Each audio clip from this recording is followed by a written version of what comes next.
Welcome back, Solutionaries. It is Dr. Tatiana with Waking Up Solutionary TV, and we are right on track with where we left off and bringing you up to date with so many different pieces that are exploding in front of us now. Maybe not quite so much to be better understood with the mainstream media, but definitely all over the internet, all of those truth tellers that know that it is up to us to do the investigation, to claim our sovereignty, and to be able to disseminate the information so that the masses can decide for themselves.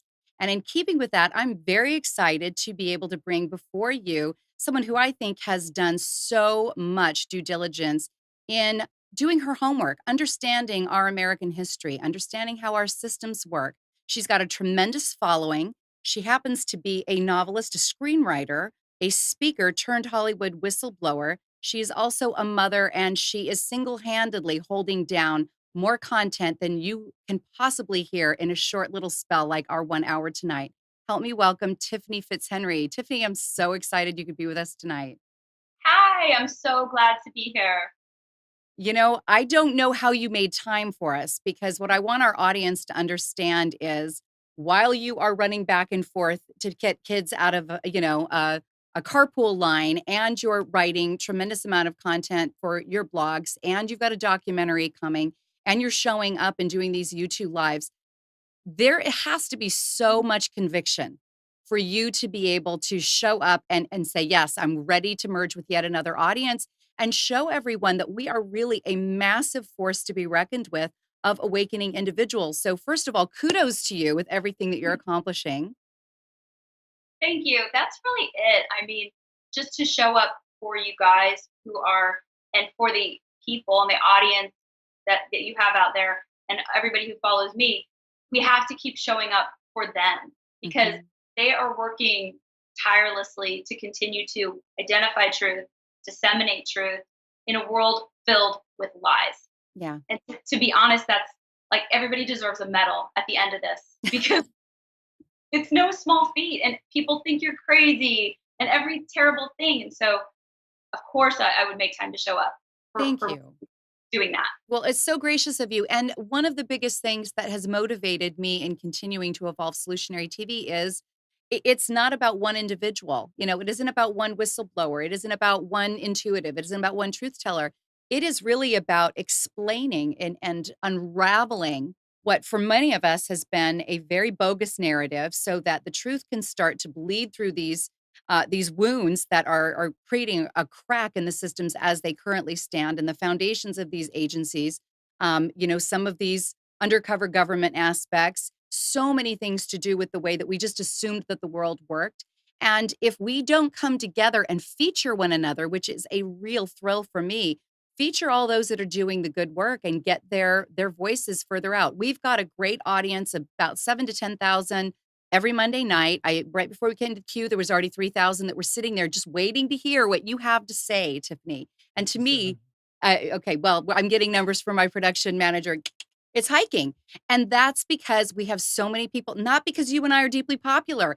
And I don't think either you are. I care about that. It is about the fact that more and more people are saying, things felt rigged for a really long time. Things have been very frustrating and oppressive for too long. There has to be better solutions. And we're here for the solutions. We just have to do some deep dives and educate people first so we can get to them sometimes. So, Tiffany, let's start with how you dove into this. Just give us a quick little synopsis of what made Tiffany FitzHenry, that would be exclusively a screenwriter and a mother and maybe put her feet up every now and again, such a serious revolutionary and activist. And I mean that in the nicest way.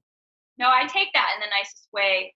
I take that as the highest compliment because we live in a world where to actually honor the truth, you can really do it at your own detriment. And so this Mm. is, kind of a badge of honor. I definitely wear it as a badge of honor. But I knew that when the Harvey Weinstein story, and I'm just going right to that, okay? But my awakening journey definitely started, I would say, in about 2012 when I started looking into our country and I guess what you would call conspiracy theories. And I'm a big researcher, being a novelist and being a screenwriter. That's what you do. You research, and you pull information from everywhere. You pull from the collective consciousness to bring down these stories. I really started to pull all this information together and go, we don't actually have a country, you guys. We don't actually have any rights. We don't have a Fourth Amendment. We don't have any of this stuff. And I really started to say there is no right and left. And people were like, what are you talking about? And it's hard to explain it to them. But what happened when I really became this whistleblower, new identity I have taken on to do all this, when the Harvey Weinstein story broke, my soul knew. I knew at that moment. I was like, oh yeah, this happened. Oh right. I'm gonna have to tell that one disgusting story.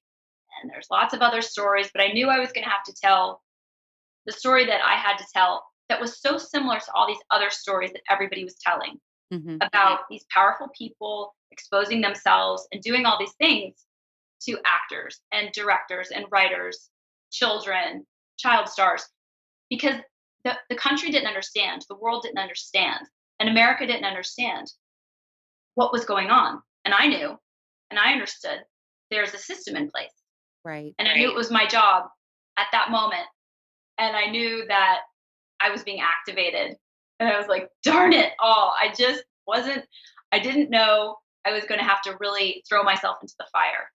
Do you And mind touching on that a little bit, Tiffany? Let's talk about when you came up with that plot. You had something you wanted to sell to some of the major networks, and my understanding is that it wasn't necessarily, it was going to be more of a documentary or a mini series.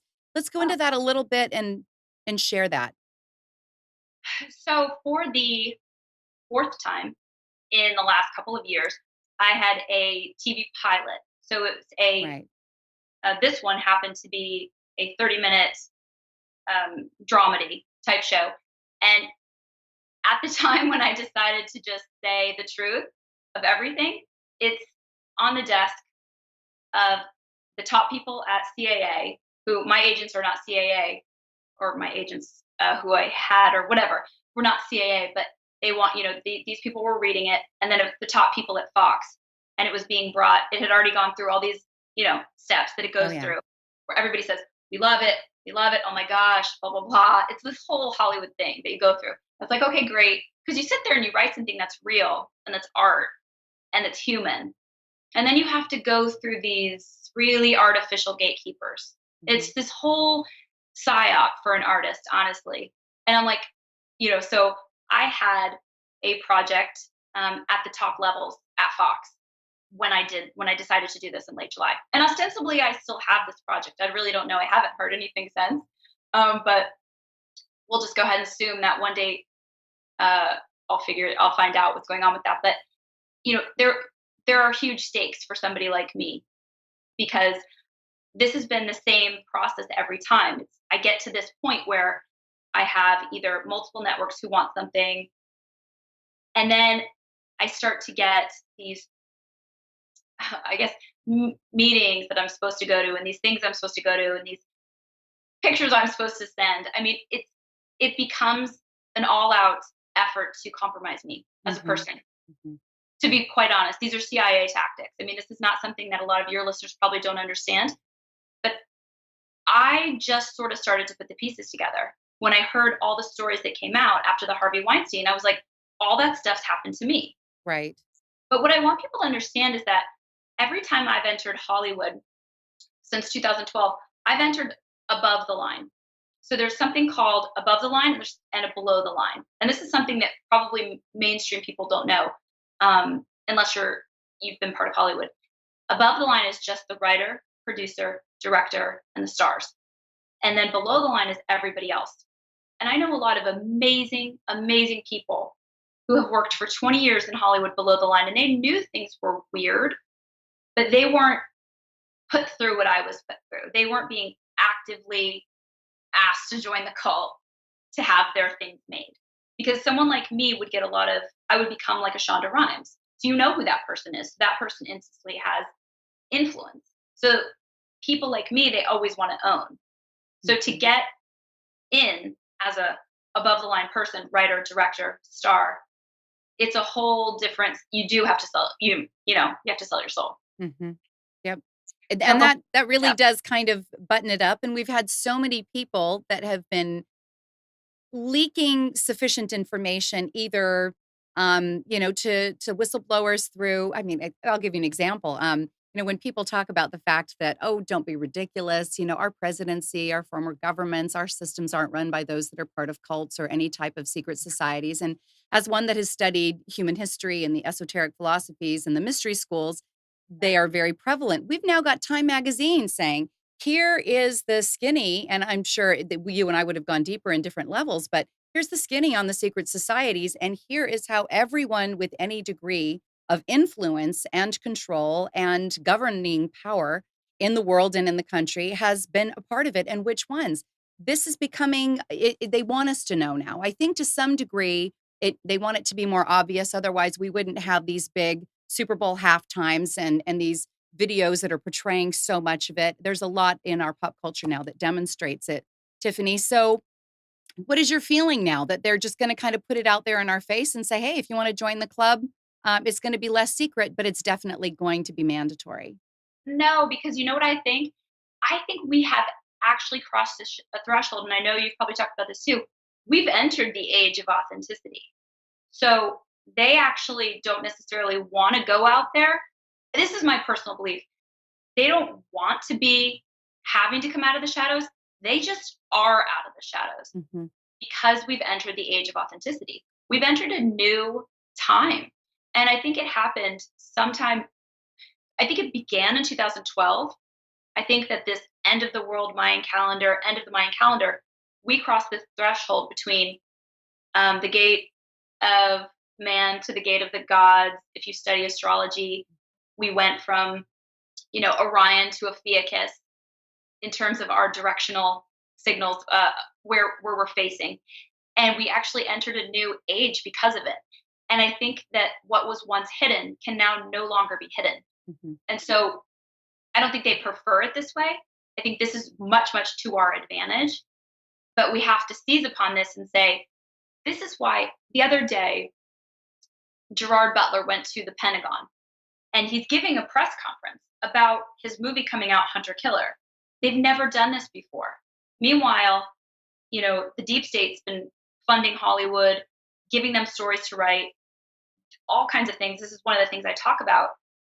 But they've never had an actor giving a press briefing at the Pentagon because now I just believe they can't hide anymore. Hmm. But we have to know what we're looking at. Right. That's the trick. Right. Because what you're looking at when you see that is that they're banking on the fact that you don't know what you're looking at. And what you're looking at is mind control, seeding the consciousness for continued global wars, for continued things that we've had, this Hmm. manipulation, all this CIA control. And they're just making you say, oh no, this is normal. This is all totally normal. When you go, wait a minute, you mean to tell me that the Pentagon has had line by line control over every movie in the Marvel universe? And they have. But they didn't say that at the press conference. They just wanted you to be cool with the fact that Hollywood and the Pentagon are buddies. Hmm. And so the whole trick for us is to know what we're looking at. But I believe they just actually can't hide anymore. That's kind of my belief. Right. So this is such a big topic, and you and I are watching so many scripts kind of forming around us right now in this disclosure movement, from things that are happening in government that are not necessarily what the MSM is looking at, things that are happening with the financial markets that are going on right now. We've got a lot of people reporting some pretty fascinating things taking place in our atmosphere and in the skies that is not so afar off. And if you're not paying attention, Jacob Israel does some really good stuff. I don't know if you watch any of his things, and we've talked about having him on the show. So far, he doesn't do interviews, but if you pay any attention to how much is going on that is in the astronomical world with, downed solar observatories and NASA and in various robots, the rovers, turning off, we don't pay enough attention to asking the questions as society, what is going on and why? Because we've been acclimated to have a hard time even finish reading any 3 or 5 page contract when we purchase a vehicle. So the kind of data that you're bringing out, especially really recently, and I want to give you kudos for this, is helping even the United States citizens that are listening to you that don't know the true history. We are corporatized. The United States is corporatized, the states within them, the counties within them. the cities within them. We are assets to a corporation less than citizenry that call upon those public servants. And when did that happen? You talked about admiralty law and natural law, and these aren't things that we were taught. So let's just really quick before we dive into some of the Hollywood stuff. How does someone who is as interested as some of our audience members may be, and I think we've got a growing audience to give us the verification that that's true, how do they start to get some of this information that has come through you and being able to give you so much conviction that you've created your own show and you're giving these big data, intel drops on a regular basis, Tiffany? Where do they get the information? That's what makes it hard is that you have to become super curious about certain things. And if you want to know, oh, did we lose our connection? No, we're here. We're good. Keep coming at me. Um, did we lose our connection? How can we tell her no? Nope, we're good. Tatiana, can you Ye hear me? Yep, I can hear you just fine. Yeah, come on through, Tiffany. So we're gonna make sure that she can, 'cause she can reach us, and I'm gonna be able to send her a message real quick, guys. I don't know. I can't hear I haven't you, had Tatiana, anyone but I lose don't a know if we're back. connection. Yeah, we're back on. Let me find Tiffany.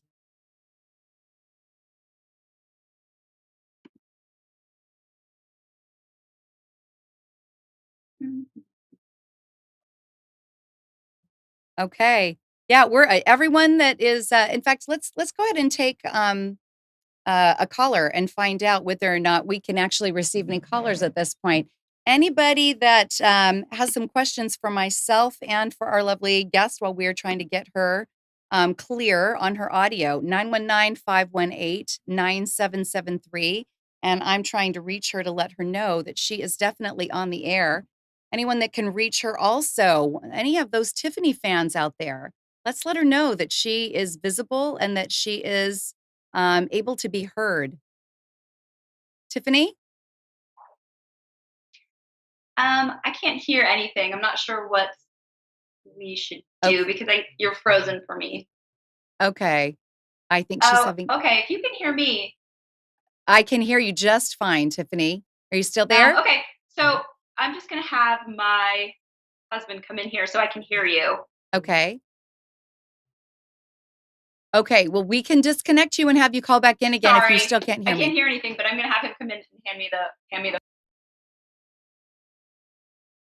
All right. Well, so we are still rolling. Guys, let me tell you, there has been some pretty fascinating intel drops that have been coming in recently from those that are true patriots, those that have been inside of our systems and have been concerned that the public are generally the last to know. And the general public will, in many cases, be the last to know, but we are solutionaries and we are truth seekers. And so we may find ourselves inside the vest sufficient to be able to get information enough to be prepared.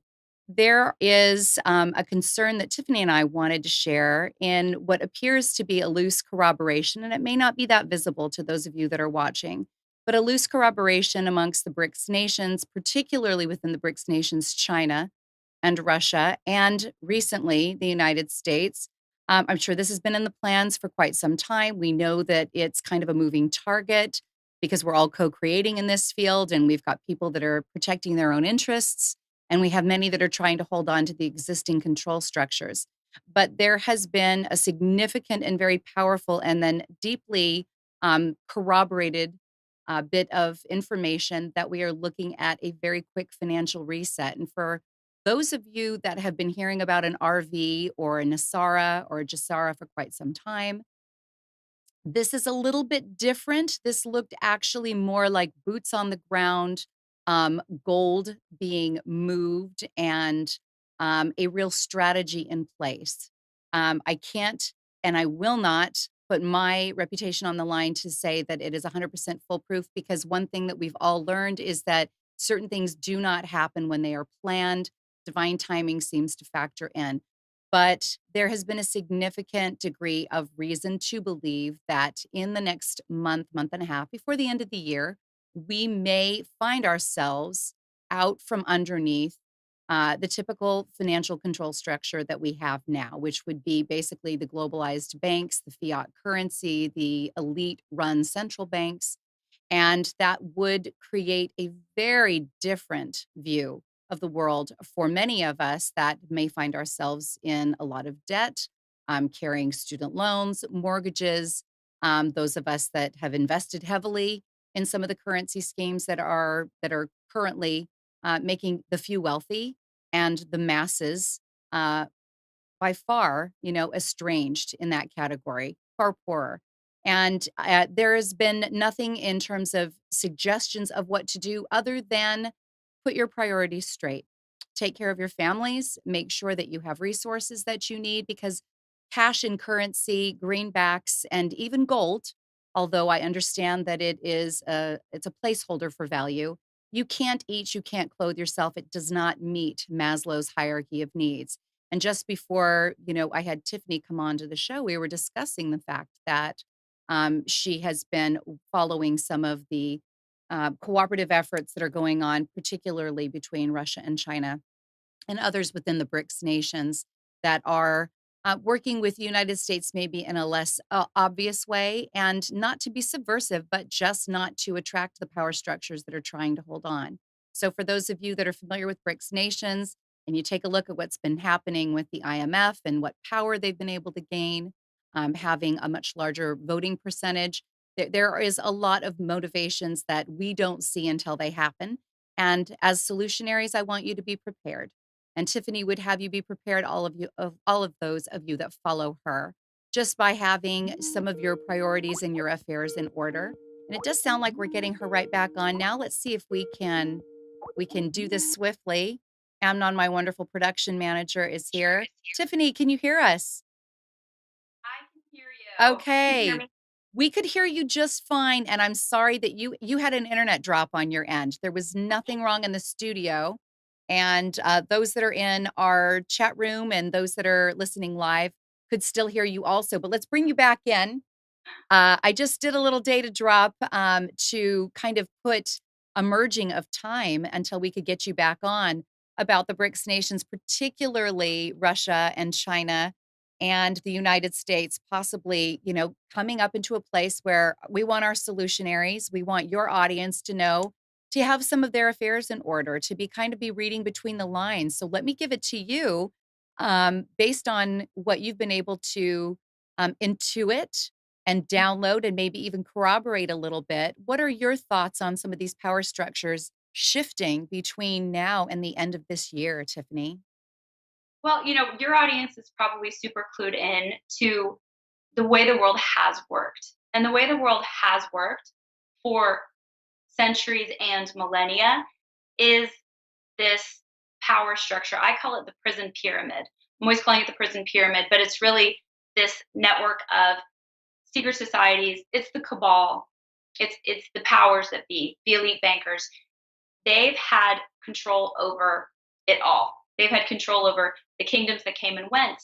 They've had control over the governments that came and went. They had control over the presidents that came and went. What's happening now is a shift.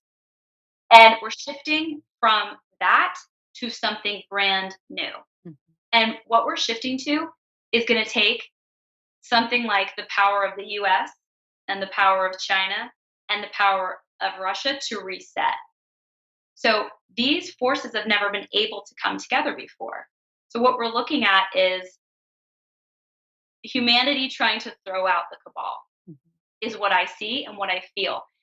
And if you look at the news and if you look at the mainstream media, I like to go to Drudge every day and I just read the cover of Drudge. And you kind of become your own little algorithm and you can kind of see what the establishment's putting out.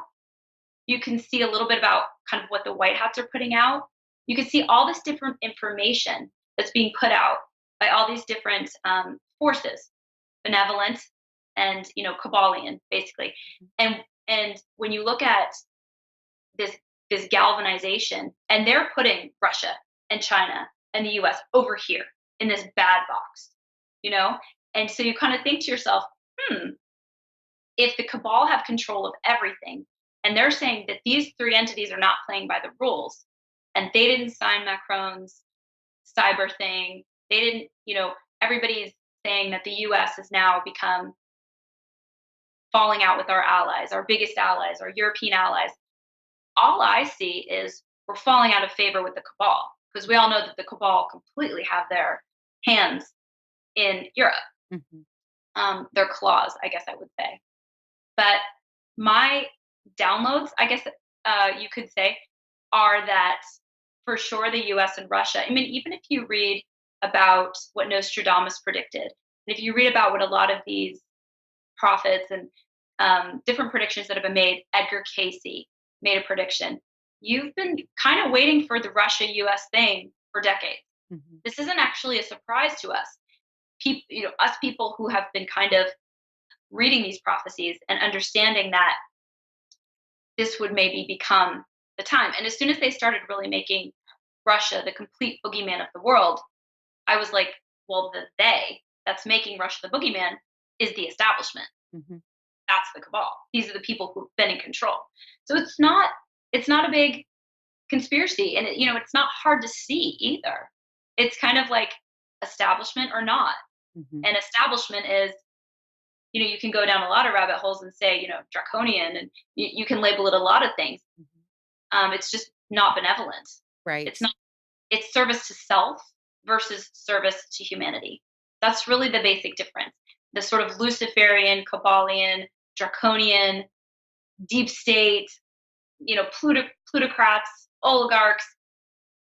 It's service to self. And then what's over here, what's the new earth, and what is the future is service to humanity, service Mhm. to others. And you don't do things in a vacuum. You would never create Nestle. You would never create Monsanto. You don't do things in a vacuum of, well, I want to make money. So I'm going to do everything I can to make money. Well, that's Luciferian. Mhm. You know, that's these old world powers that are now Mhm. being revealed.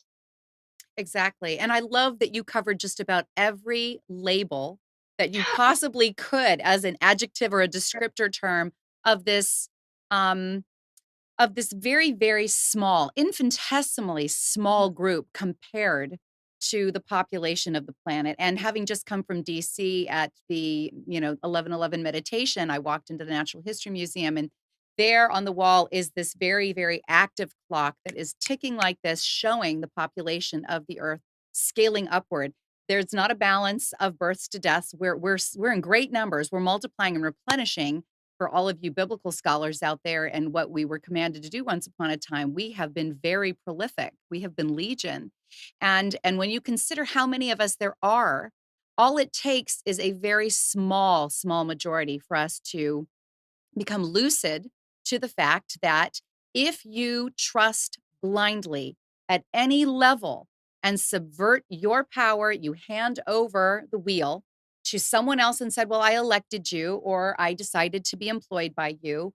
Or, I happen to have moved into this country and I just accept hook, line, and sinker that this is what is expected of me as a citizen without even questioning out that, without even finding out the origins of that obligation. When we do that, we give that power structure over. We have allowed our sovereignty to be, um, we've obfuscated it for ourselves, but we've allowed someone else to take it and run with it. And with that, corruption can breed. And with that, we are culpable. There has been an enabling on our part. And for many of us, that's one of the hardest things to understand is who would do that? I'm a good guy. Aren't you a good guy? And the truth of the matter is, no. When we see that those that want to be in power, we have to look at those motivations. Why are the individuals that are running corporations, that are running major institutions, major agencies, and major governments, why are they in power? What was it about them that wanted that position and that much power, given the burden, given, the annihilation of their privacy? And for how long should they be staying in these structures without us examining them? So the same thing, bringing it full circle, is true of Hollywood, and you really got an inside view. I'm interested in you telling more of our listeners about why you think Hollywood needed to be infiltrated to see it from a bigger picture. And having grown up in Los Angeles and being involved in theater, and at one point being very competitive in theater and thinking that I was going to, take my portfolio and start doing a lot of auditions. I saw a lot of my friends And those that came out of the performing arts school that I was involved in, even though it was a public school, it was heavy in the performing arts and competitive, and many successful people came out of it. Those that succeeded and those that didn't had to have known to some degree what they may be participating in when they decided to sign into their fame. So let's talk a little bit about, why does the cabal need to use Hollywood? How is that really effective in being able to be manipulative or otherwise influence the masses, Tiffany? Tatiana, I am making a documentary film about this actual subject because this subject is something that you don't really think about as a regular consumer of content. And let's face it, pretty much all we do now is consume content. We are professional content consumers, all of us at this point.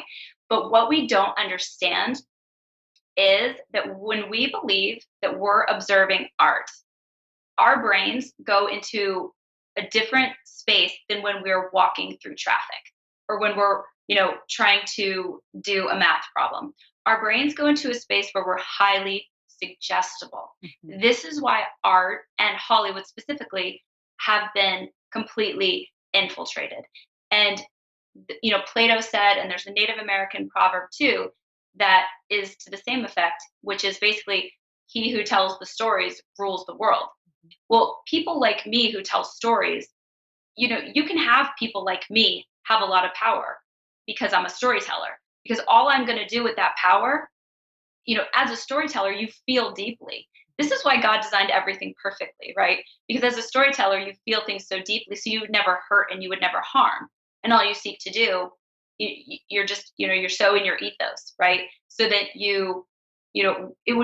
but it would be better or advantageous to the people who want power to own all those powerful people. Because once you can tell stories, you become influential. Why? Because the human brain looks to art because they believe, oh, and actually, I don't even know that we consciously know, but art is an unbroken connection to the divine. On a very subconscious and a very primal level, we know that. And so, art, storytelling, we actually know that that's an unbroken connection to the divine. And what it tells us, we manifest. So it tells us what to manifest, and we just go ahead and manifest it. All sort of not knowing. But what it's supposed to be is, it's supposed to be God talking to us, telling us, okay, now go here and do this, create that. And also stay connected and feel and know your humanity. All these things that art is supposed to do. All the things that have been surgically removed from art so that we create a culture where, you know, young people, millennials, they're not having sex. Wait, why? So many things to explore as to what the sterilization of art has done. Why do we have endless war? Why? Has a lot to do with art. Has a lot Mhm. to do with our art. Mhm. So this is why Hollywood needed to be infiltrated. This right here is why I'm doing what I'm doing, is to rescue art, to rescue the world. And I believe that art can save the world in a way that nothing else can. Well, because at its origins, I mean, at its absolute primal foundation, art is creativity, and that's what the creator is. Creator Mhm. is Yeah. the ultimate artist, right? So I love where you took that, because I'm always looking at the holistic view. To me, this is as above, so below. And we are engendered as fractalized aspects of the creator, children of the creator, to equally create. And sadly, what we saw with a lot of the public schools and even in some of the private schools is, the first programs to get cut are the arts. And Mhm. why is that? Because we don't make good factory workers. We don't make good drones. We don't make a good slave species when we're highly creative, reflective, introspective, etc. So, the days of sitting around on the countryside, with a picnic and reading Emerson is rare and far and few between, especially for Americans here. The first thing we're going to do is check our social media, and we're going to see what's hit the theaters and what we can watch on Netflix, the whole Netflix and chill thing. So I appreciate that you've brought that full circle. And let's talk about why it's important, if Hollywood has been so completely infiltrated, why decentralizing Hollywood is important to you. And how do you want to help our audience to get a concept of what decentralization of Hollywood would mean? Okay, so someone like me who can write great shows and great movies. And someone like me who Hollywood wanted to join their cult again and again and again, over and over, is able to create, I'm able to tap in, right? And there's lots of people like me. There are so many more people like me than you have been led to believe. There are so many great actors than you've been led to believe. It's not this lottery thing that get to become Aaron Sorkin. It's really just, who's willing to do anything. I had a conversation with my agent one day. I'm driving from one network to another, and he said to me, "You have to tell them, I'm going to ABC. You have to tell them you're willing to do anything." And I'm Mm, like, "So I'm going there for a meeting about a project of mine that they want, and I have to tell them I'm willing to do anything?" mhm. So that's what centralized power creates. It's a mafia system. You have to be willing to do anything. You have to be willing to get jumped in, you know, or there's a guy standing right behind you that will. So I wasn't willing to sell my soul. Mhm. And I said, I would never say those words ever to anyone under any circumstances ever. I don't know if maybe you understand you have the wrong girl, the wrong Mhm. person. Yeah, I can write shows that they all want. Yeah, I can write great content that people love and that the audiences will love if you'd ever produce it. But I'm not going to say to anyone, I'm willing to do anything. You should be willing to do anything to get my content. And I always had that sense that they had it backwards, that I was the artist and I was creating something that they needed me. And they made Mhm. it this like psyop or almost this dysfunctional thing, like it was the other way around. And I was like, I'm your manufacturer, I'm your product. And there's a million people like me, yes, who can write great stories. But I knew instinctively that this is what centralized power creates. This is why it needs to be decentralized, because there's this concept, it's not just a concept, um, it's been beaten into us that if you're talented, you go to Hollywood and you try to make it. Really? We all have iPhones. We all have cameras. It doesn't cost anything, and it costs, to create and to produce, but it's not like the days when we were shooting film. Mhm. And, the costs have come down substantially. So, this whole idea that they have the market, the corner on the market on producing content, and anything that's created has to go through them, creates complete control over the content. And I can talk for hours about the agendas. There are agendas, and there's the transhuman agenda, which is part of the trans agenda. There are so many agendas that are forced into your content Mhm. through people like me. And so if people are really smart, someone with my type of talent, I would be if I just wanted to make money, right? I could sell a screenplay a month, you guys, if I just would write about gay teenagers. They really want stuff right now about people in their 20s who are incarcerated. ABC Family wants shows about that. I would just rewrite Stripes, and the Army would completely pay for it, and that thing would get greenlit. It would get made by Warner Brothers tomorrow. Like if I just wanted to make money Mhm. and I didn't care. So that's what we're looking at with centralized power. They Mhm. say these are the rules. Yeah, we know that you're the talent, but we here's what we want you to do. So if it's decentralized, then I say, you know what? I don't think that the world needs any more of that. I'm just going to tell them what God is telling me to tell them, Mhm. the things that are moving through me to write. And I'm going to produce that. And I'm going to make that. And then everybody who makes that with me is going to do well. It's not going to be just the writers and producers who do well anymore. And then they're going to go on and it's going to spread. And that's how we decentralize this thing. And once we decentralize this thing, we're not even going to be able to believe how starved we actually were for art. Because what we're getting right now is it's not art. It's just mind control. It's an agenda, and I think that if you pay attention to some of the markers, as you've already said, and you gave a couple examples of what kind of content they're looking for, there Hmm. must be very specific timelined agendas that they're sensitive to, that they need to start getting those stories out in repetition, and Hmm. have us so marinating in it that it begins to adjust our thinking, it adjusts our moral code, it has us lining up, with the next thing, the next soundbite.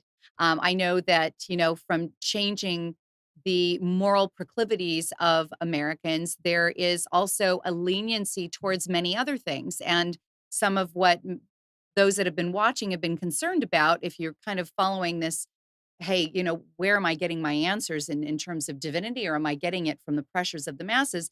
There's also those that are lining up to become that transhumanistic, evolutionary, cyborg by way of getting chipped. And that's showing up all over. I just saw David Icke come out with the fact that it's becoming much more popular in Britain. And for a while, there were some things that were going on in New Zealand.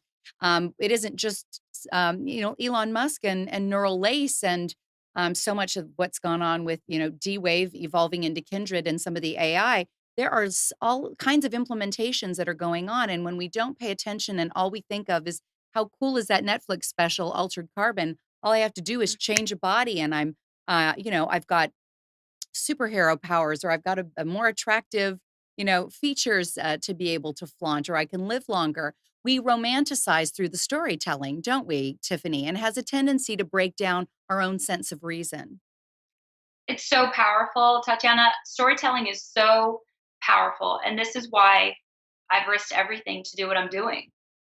Everything being, this, cementing that I have to, now that I've done this, I have to create Right. a whole new platform and a whole new way of delivering content and produce all that content myself, because it's that powerful and it's that important, because we have been programming they have been programming us for a long time.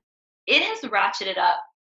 It's go time. It has really ratcheted up in a way that's spectacular, and everything to do with transhumanism, cyborgs, AI, chips.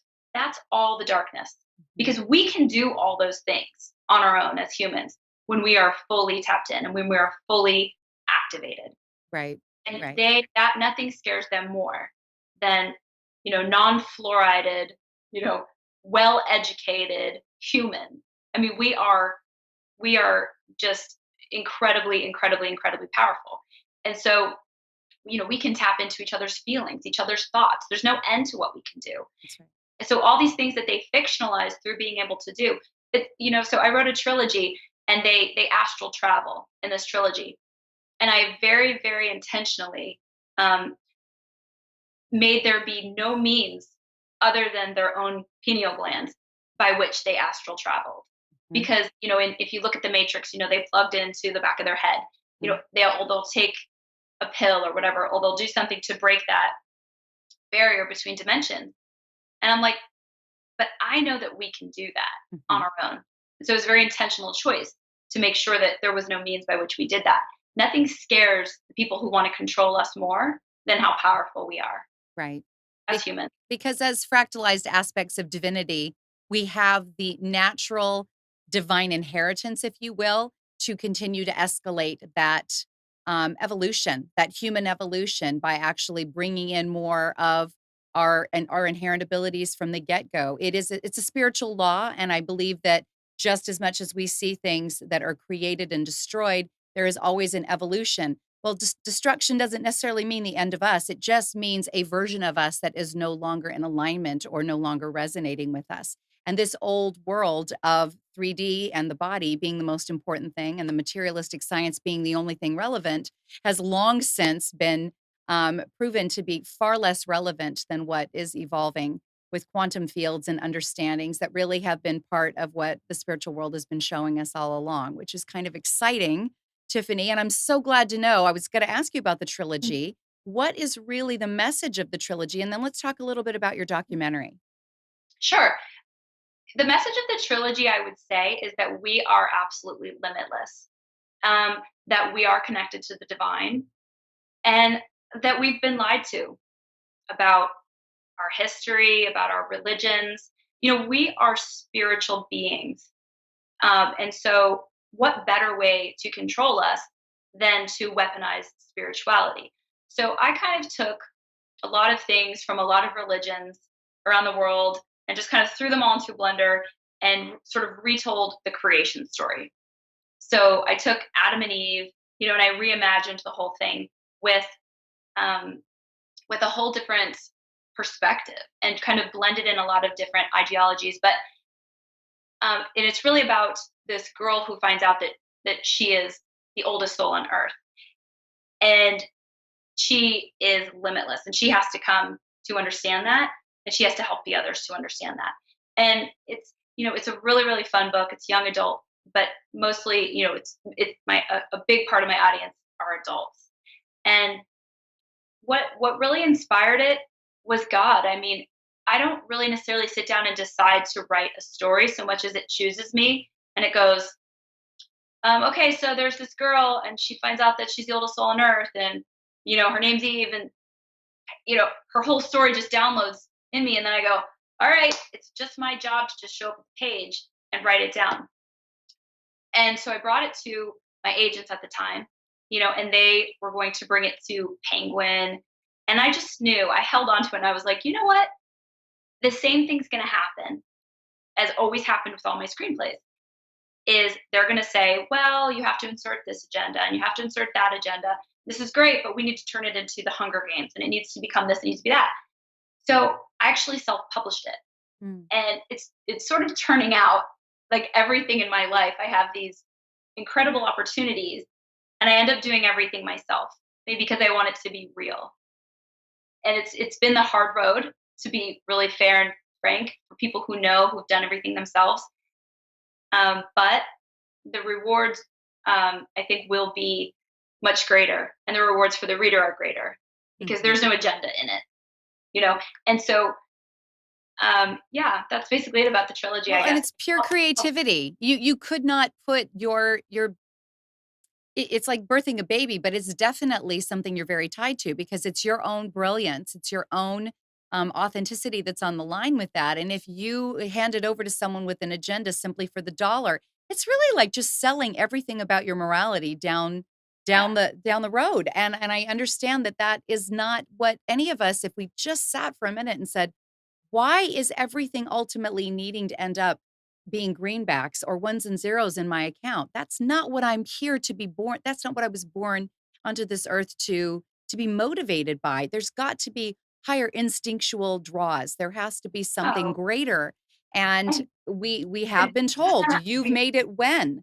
Well, the rich and the wealthy all over the world aren't necessarily happy, as we can see, because their lives are evidenced in front of us. The paparazzi has got, their finger on that. We've got suicides and deaths and all different types of, clear, imbalanced relationships because most of them don't even last. So it's meant to give us some reflection. What do I have to offer that's creatively mine and it's unique? And it doesn't ask me to step off the edge of my own genuine creative span and certainly authenticity. And I love that you're telling me that you did that because we can self-publish, we can get behind, our own YouTube channel or, Facebook Live, whatever, and start talking to other people about the truth. And pretty soon those audiences build up and they start saying, hey, I've been looking for this type of content, and they find community in it. So with that, I know you've got a community that is building towards wanting to support you in creating production studios. Let's talk a little bit about that because you've already done the documentary, but you're there in Georgia. You're really close to the second Hollywood, or at least where they film over in Atlanta. We know that North Carolina was really unhappy when Wilmington lost so many of these movie contracts to Georgia. So what's going on with community creation down there? What's your vision? well, just to add one more thing about the trilogy, Yeah. and I don't think I told you this. I didn't realize when I was writing it that it's about right now. It's insane when I hear from people and they're like, "How did you know about the Great Awakening?" And I'm like, "I didn't know. God told me to write this story." So if you guys do go check it out and you do read it, send me your freak out letters because I love getting them because I will just tell you, a lot of people will say, "Did you channel this trilogy?" So I will just say that about that because it provides a lot of context, so much context to what's happening right now. This sort of switch from one world to the next world, from the old dying world to the new Earth. Right. It's kind of incredible in that way. So I just wanted to mention that. But here in Atlanta, the sort of yes, we have this new tax credit thing, and it's great. And there's a lot of filming that goes on here. But actors and writers will tell you, like me, there's been constant pressure my whole career to move to LA, move to LA, move to LA. All the big decisions, all the big casting, all the writing, it all still goes on in LA. It's not going on here. So my vision is to bring all of that here and to bring all of that everywhere. My vision is that if you live in St. Louis and you're really creative and you're really great with editing, that there's a rich landscape of storytelling that's going on in every city where you don't have to choose between making art and selling your soul Mhm. because the world needs art. The world needs those stories that you have inside you. So it shouldn't be so hard. We shouldn't all have to follow the yellow brick road out to Hollywood. So my vision is people can get behind me um, by buying my books and by supporting the things that I'm creating outside the system, so Mhm. that I can create more outside the system, and then empower other people to spread that whole thing. That's kind of the vision that should be going on probably in every industry right now. Mhm. It's what Mark Taylor on Twitter says. All this darkness is being going to be swept off, and it's our duty to cover that space with the light. Right. So it's sort of me trying to cover this space with the light, but also be scalable in terms of let's spread it Right. to empower other people to be doing what I want to be doing here, to be doing it all over. Mhm. And I know that there has already been a good precedent set, but the most recent one that I would like to draw attention to is what Corey Good and Roger Richards has done with the Sphere Being Alliance and the Above Majestic. That Hmm. was released. They got no help. They were shadow banned all over social media. And I mean, really, it was hard. It had to be by word of mouth, but the community has become so strong and so cohesive. They were number one on iTunes, they were number one on Amazon, and they held number one for an extensive period of time. And this was, not a high budget film. This had a lot of interviewer testimony in it. They beautifully edited it together and they said to their audience, which is really a community, if you Hmm. want this information and you want to pass it along, this is what we've got for you. And we just need it to be a grassroots movement. So we know that it can be very successful, Tiffany. And I know that what you're putting out there and those that you're corroborating with or in collaborating with can also be equally successful and give a lot of hope to our audience that that is the new future. It is going to be decentralized. It is going to be grassroots. It's going to be pockets of micro community rather than huge macro overseer type of control structures that say play by our rules or there's no way to play. We have a wide enough net to be able to play in different platforms. So since you've touched on the new earth, since you've touched on being an ambassador, as someone who knows what you know, have all the talents that you have, how do you really embody that and how do you encourage that in your audience? Hmm. I'm really careful about what I share. There's a method to the madness of the things that I share. There's a lot of information out there. This is an information war. And that one of the ways that they're trying to drown us is in information. And so it's really important to me that the people who follow me, whether it's on Twitter or if you're going to see my documentary, which I'm not sure the exact release date, but it's going to be called Living the Dream. And it's a sort of a play on words about this illusion. It's about waking up from the illusion and the spell, quite frankly, that Hollywood has put on us. And really, I'm going to blow. There's some really big names that you guys will be very excited to see in this documentary. But I'm going to blow the lid on all of it in such a detailed and explosive way. In that, if you're sitting there with somebody who doesn't know any of this and you're watching it, they are going to be red pilled. I mean, they are going to be very much awakened to understand this is what you've been being fed, and this Mhm. has been the result. This is how this is what is netted. Um, but this community is so powerful, and what I want to do is I don't want to do anything negative. I want to always add positivity and always add light. Sometimes that light is information, and sometimes that information is less than savory, but one of the things that I'm very mindful of is to not share any not to waste people's time. I don't want to waste people's time. I want to value people and value people's time as a way of loving them and saying, I'm not at the point where I want to be yet, where I'm creating all this art for everybody. That's where I want to get to. Mhm. So I feel like one of the things I have to do to get there, my road, is to be a light and be a beacon and inform people of all this stuff, but do it in a way that is, like you said, as a New Earth ambassador, to Mhm. say, yes, all this has gone on, all this has gone on. This is how Hollywood is run. People have been doing terrible things to children. I will corroborate those things for you, but here's what we're going to build, Mhm. and constantly help keep their vision on that as well. Beautiful. We just had a feature. Is the volume up on this right now? I'm not just checking. Okay. Um, we just had a feature with Dale Kroom that is working with others that are building micro communities all over the United States and up in Canada that is built on regenerative system, methodology and thinking, and taking resources, taking land and using it based on its climate and geography to be able to feed those micro communities, be able to create revenue within those micro communities. And this is already an understandable and global structure to create sustainable communities. But every time we take it to the next level, every time we find a new group that's interested, we Mhm. refine it even better. We add nuances to it. We make it more accessible to someone else that either wasn't close to it or they couldn't quite see the vision of it, because we haven't completely let go of the old system. But that doesn't mean that we can't create new systems, more sustainable systems within those systems.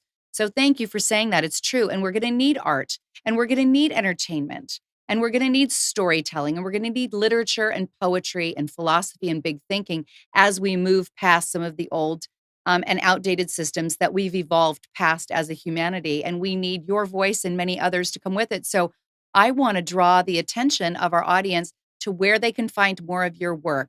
Your trilogy is called Oldest Soul, Aurora, Oldest Soul. Is that correct? It's called The Oldest Soul, The and there Oldest are Soul. three books: Uh-huh. Animus, Aurora, and Aquarius. Wonderful. Okay, where can they find them? Let's start there. Well, they're available everywhere. So if you're in Canada, go to Kobo or wherever you usually buy. They're available all across Amazon, iTunes. Pretty much just Google it. It's a huge footprint for Google because, yeah, they haven't really been able to shut it down everywhere. So Okay, you can get it. You can get it anywhere.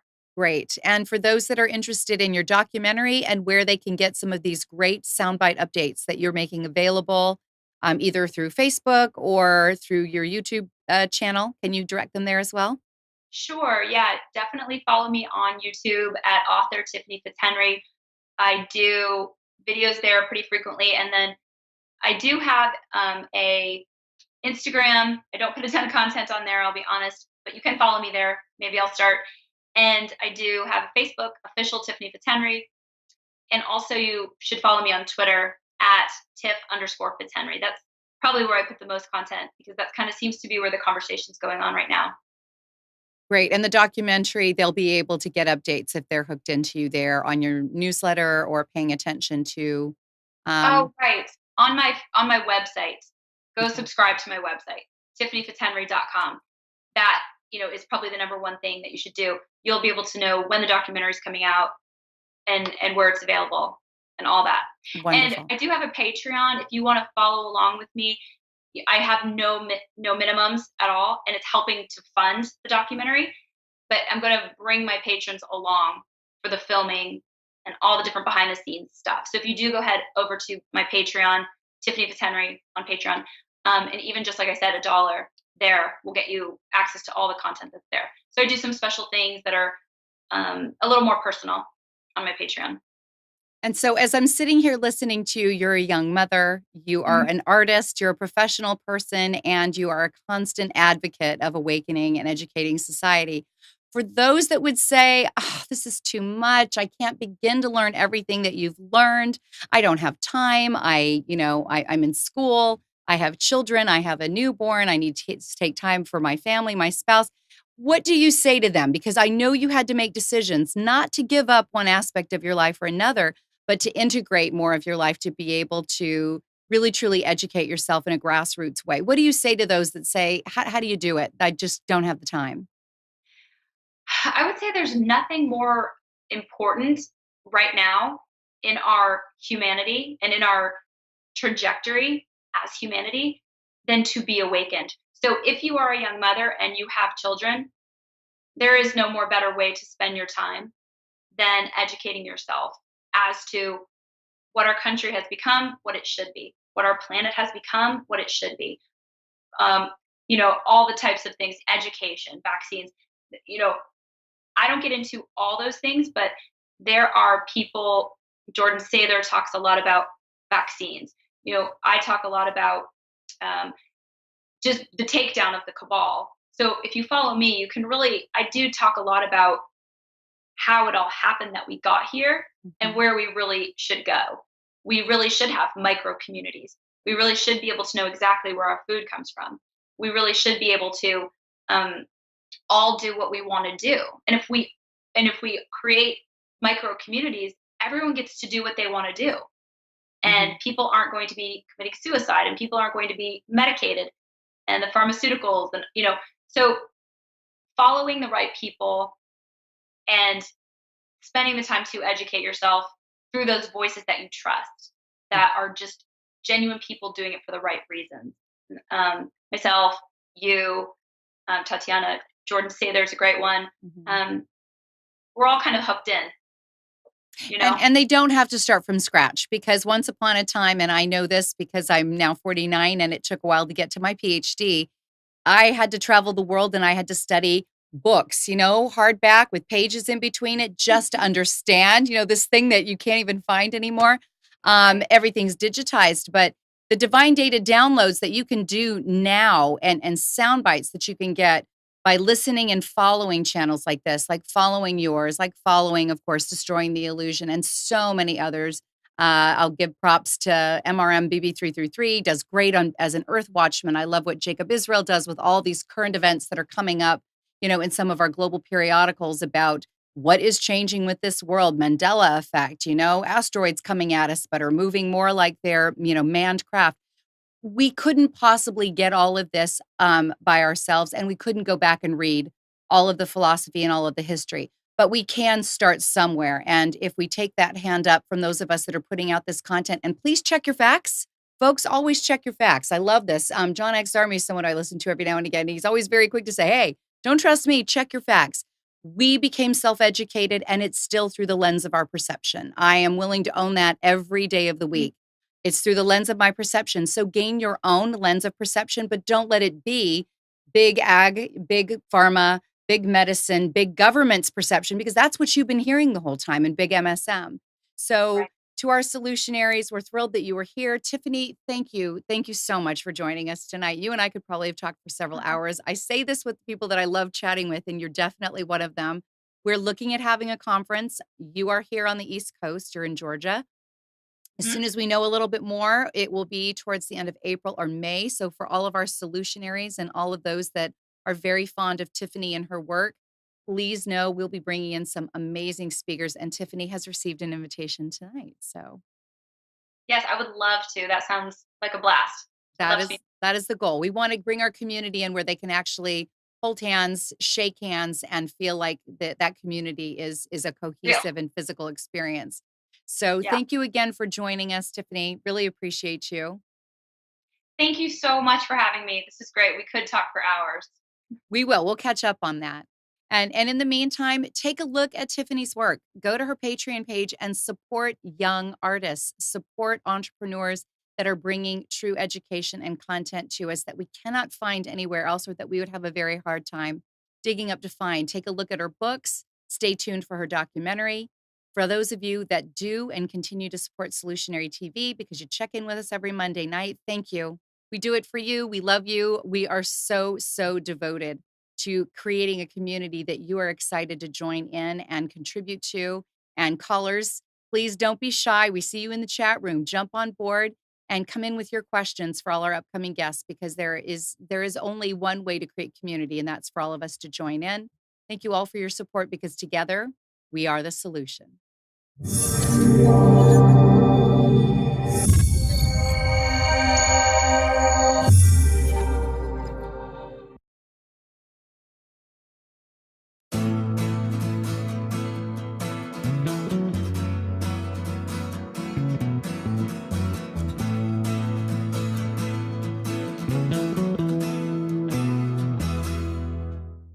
You are tuned to the Nissan Communications Network.